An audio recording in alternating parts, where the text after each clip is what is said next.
نکلنا کتنے مبارک. کئی دفعہ صحابہ نے یا رسول اللہ یہ اللہ کے راستے میں نکلتے ہیں، ہماری تشکیل نہیں ہوئی یا ہم اپنے آزار کی وجہ سے جو رہ جاتے ہیں، تو نکلنے والوں کے تو بڑے درجات اور اجر ہیں، کیا ہم ان کے درجات کو پا سکتے ہیں؟ انفرادی طور پر بھی سوال ہوا، مردوں نے بھی کیا، عورتوں کی طرف سے سوال آیا،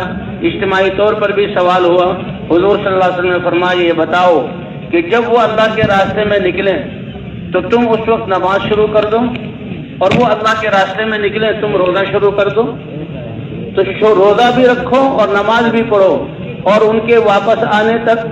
وہ سفر ہفتوں کا بھی ہو سکتا ہے، وہ سفر مہینوں کا بھی ہو سکتا ہے، اور واپس آنے تک تم نماز اور روزے میں رہو. تو کیا یہ تمہارے لیے ممکن ہے؟ یا رسول اللہ یہ ممکن نہیں ہے، نہ اتنا لمبا روزہ رکھ سکتے ہیں اور نہ اتنی لمبی نماز پڑھ سکتے ہیں. فرمایا ممکن بھی نہیں، اگر کر بھی لو تو میں اللہ کا رسول تمہیں بتاتا ہوں کہ ان کے نکلنے کے اجر کے 10ویں حصوں کو بھی تم نہیں پہنچ سکتے. یہ اللہ کے راستے میں نکلنے والے یہ فضاؤں کی غبار جو ان پر پڑے گی،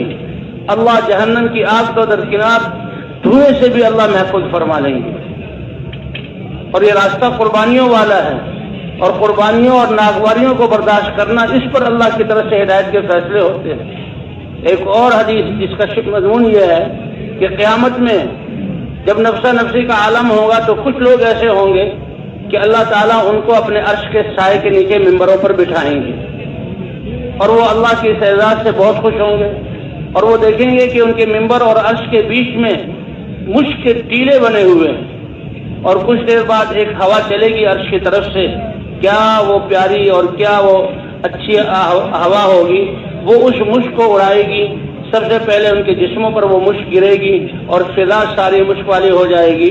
یہ اس اعزاز سے حیران ہو کر فرشتوں سے پوچھیں گے کہ یہ کیا ماجرا ہے، ہمارا یہ اعزاز کس لیے ہو رہا ہے؟ وہ فرشتے عرض کریں گے کہ تم جو اللہ کے راستے میں نکلتے تھے اور ہلکی سی ناگواری کہ بھئی گرد و غبار جم گیا، اب نہانا ہے، صاف ہونا ہے اور اپنے میل کچیل کو دور کرنا ہے، کہ یہ اللہ کے راستے کی وہ غبار ہے جس کو آج اللہ نے مشک بنا کر تمہارے جسموں پر ڈالا ہے.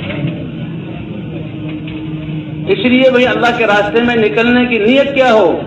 چاہے ہم گشت کریں، چاہے ہم آپس میں سیکھنا سکھانا ہو. ایک آدمی پہلی دفعہ نکلا، کلمہ نہیں آ رہا، وہ کلمہ سیکھ رہا ہے، اور سیکھ اسی لیے رہا ہے کہ اپنا ایمان بھی بن جائے، زندگی بن جائے، اور اس کلمے کو پوری دنیا میں پہنچاؤں. تو اس کا حالانکہ پچھلی زندگی میں وہ کتنا غافل کہ کلمہ بھی نہیں سیکھا، لیکن اس کے کلمہ سیکھنے کا اثر بھی پوری دنیا کے کونوں میں پڑے گا، اور قیامت تک اس کا اثر پڑے گا، کیونکہ یہ راستہ اور محنت ہے ہی ایسی عظیم جو اللہ نے نبیوں کو دی.